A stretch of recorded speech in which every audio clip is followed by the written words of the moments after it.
It is 8 p.m. and here are the top stories we're covering. The fentanyl crisis growing in Colorado. We're a little behind the curve on it. But as state lawmakers push for harsher punishment for possession, efforts to prevent deadly overdoses are lagging. So to have just another tool in our tool belts to be able to save someone is so crucial. Now, after months of back orders, Denver's now ready to supply a potential lifesaver to thousands. We teach CPR to kids.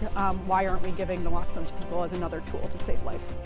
Wheat Ridge officers rushed to help one of their own after being stabbed by a suspect. If his fellow officers hadn't stepped in, there was a high likelihood he would have died. As the war in Ukraine continues, refugees are faced with another fight, survivor's guilt. The only thing I was thinking about is like, what's next? Am I gonna see my mom? Am I gonna see my friends? And how can I help while not being there? Plus, a small group of Coloradans working to help get medical supplies to Ukraine, but they need your help getting them there. We have to work, we have to do something, we have to help them. Good evening, and thank you for watching Denver 7 News on Local 3. I'm Jacqueline Allen. I'm Danny New. Today, Colorado lawmakers finished refining a bill meant to combat the rapid rise in fentanyl deaths in our state, which includes an amendment that would make possessing a gram or more of fentanyl a felony. The decision came after a 14-hour session lasting until 3 a.m. this morning, in which doctors, defense attorneys, and addiction experts spoke in opposition of this policy. While the state focuses on strengthening punishments for the possession of the deadly synthetic drug, cities and counties are stressing harm reduction methods, mainly naloxone. That's a medication that reverses opioid overdoses as the antidote to the opioid epidemic. And soon, more than 4,000 people in Denver will finally get their orders of naloxone. The city of Denver had publicized its program to send out free naloxone kits in February of this year, and the response was so overwhelming, it depleted the supply, and it led to about 2 months of back orders. Denver 7's Rob Harris shares the strain on the city's supply and the potential lives that could be saved.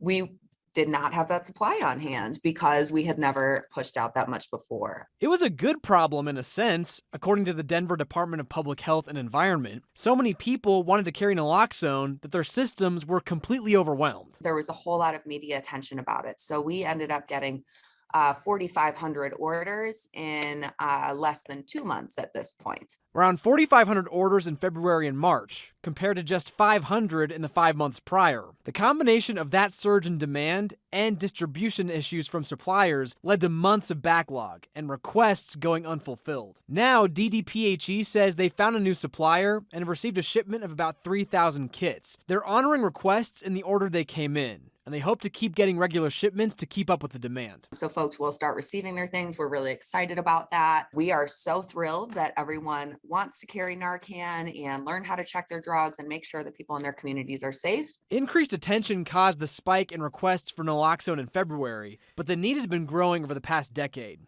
According to the Colorado Department of Public Health, 1,477 people died from drug overdose in Colorado in 2020, up from 1,072 in 2019 and up from 653 in 2010. That's a 126% increase over the course of the decade. Those numbers represent real lives lost, but advocates say the numbers would be even higher if it weren't for this life-saving substance of naloxone. Tonight at 10 o'clock on Denver 7, we're going to hear the real-life story from a mental health advocate here in Denver who was able to witness an overdose, deploy naloxone, and reverse it, potentially saving a life. Back to you. Thank you, Rob. And to add more context to just how severe fentanyl's impact has been on Colorado, CDPHE reports at least 900 people died from fentanyl overdoses in the last year, which is roughly half of all drug overdoses in 2021. A woman in Greeley has been arrested after her husband died of a suspected fentanyl overdose. Last month, the 33-year-old husband was found unresponsive by his wife, here, Amy Conradson. He later died, and when Weld County deputies later searched the couple's home, they found 160 counterfeit pills containing fentanyl and heroin. Conradson is now facing distribution charges. A nearly 20-year veteran of Wheat Ridge's police department is in recovery after being stabbed multiple times during a traffic stop last night. Around 1 a.m., officers were called for a report of a suspicious U-Haul that had hit a fence at the Prospect RV Park. Wheat Ridge police say that 2 police officers approached the driver, and that is when Officer Alan Fisher was stabbed. His partner was able to take the suspect into custody, you can see there, and then help provide medical care to Fisher until paramedics arrived. And meanwhile, for people staying at this RV park, this is a terrifying incident. To know when your person goes out every night, someone you care about, and then to hear this news, it must be terrible. It's awful, so I'm so glad to hear he's doing well. The suspect is 29 years old, and he has been charged with attempted murder and first-degree assault. And in Fort Morgan, police are looking for this man, a 42-year-old Carlos Aleman. They believe he may be involved in an investigation to the exploitation of children. Police say they learned of Aleman during a sexual assault investigation, and that despite saying that he would turn himself in, Aleman has not yet. New York City police have arrested the man accused of shooting 10 people at a subway station in Brooklyn yesterday. Now, all of those victims are expected to survive. The 62-year-old suspect called police on himself and led officers to his location. Today, police also confirmed that he bought the gun used in the shooting legally from a firearms dealer after passing a background check. They say he was driving a van before the attack, seen here in this video posted to his YouTube account. I am driving because I started my trip early. In a series of videos posted before the shooting, the gunman said he, quote, wanted to kill people and that there needs to be, quote, more mass shootings. He's now facing multiple terror-related charges and could be sentenced to life in prison. Today, President Biden authorized an additional $800 million in weapons for Ukraine. The Pentagon says the new assistance package is tailored to the wider assault they expect Russia to launch in the eastern portion of the country. That's reflective of the kind of fighting that that the Ukrainians are expecting to be faced with here in this little bit more confined geographic area. They specifically asked for fire support and specifically asked for artillery support. Now, this is the 7th security package the U.S. has allocated for Ukraine, bringing the total to $2.6 billion in aid since Russia's invasion began. Meanwhile, today, Russia claimed 1,000 Ukrainian troops have surrendered in the Ukrainian city of Mariupol, but the city's mayor says Ukrainian troops are still fighting. As he reported, Ukraine's president says 10,000 have already died in the city. The president has also doubled down on the claim that Vladimir Putin is committing genocide in the country. Situation changes day by day, and one Highlands Ranch woman says that her mother narrowly escaped. Denver 7's CB Cotton joins us now to explain the month-long journey this woman took. CB?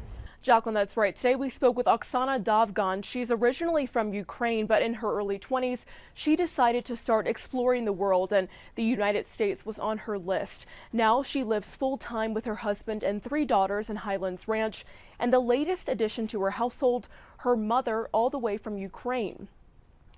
These photos show Davgan's journey through Eastern Europe as she traveled to get her mother from the Ukrainian city of Chernihiv. First, Davgan met her mother in Warsaw, Poland, and that's where things got tricky. Davgan says, unfortunately, her mother was denied a visa for the States, so they had to travel to Mexico. In Mexico, her mother was able to get humanitarian parole, and then they returned here to Colorado. The entire journey lasted a month, and the pair returned exactly a week ago today. If my mom is ready to leave her home and ready to pack it in one backpack, I felt that, okay, now my turn. Now it's just action time for me to arrange it for her. Because of her age and because of how dangerous it was there, at least I was trying to see what can I do, whom do I know that I could contact. I'm very thankful for people around us. It's nice to have such a great, support and kind people. And while Oksana Davgan is so grateful to be here in Colorado, she and her mother wish they could do more to bring everyone in need to a safe place. Coming up on Denver 7 News at 10, we'll hear more from her and all the steps she had to take to bring her mother here to Colorado. In the newsroom, I'm CB Cotton for Denver 7 News. Amazing story. Thank you, CB. A group of Colorado military veterans are delivering supplies to Ukraine, and they plan to drop them off in person. Members of Operation Sunflower Railroad will fly to Poland and then cross the border with medical equipment. For the past few weeks, they have been working with the group Ukrainians of Colorado to collect supplies, and on top of that, several fire departments are chipping in, even donating an ambulance.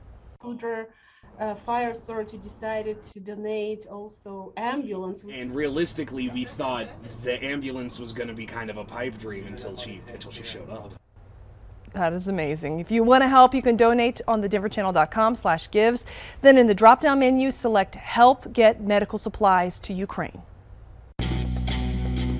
Coming up on Denver 7 News at 8, whether you ride a bus, train, or plane, you'll have to mask up for just a little longer. And how a teen in Golden became a national chess master after his 4th brain surgery. They had to learn how to walk, how to talk, how to speak. Now this state champion is becoming an advocate for people with disabilities. It's okay to be different, but still have the same level of competition. Plus, a breath of fresh air when you can enjoy Colorado's national parks for free. Those winds are still pretty wild, but there are calmer days and warmer days ahead.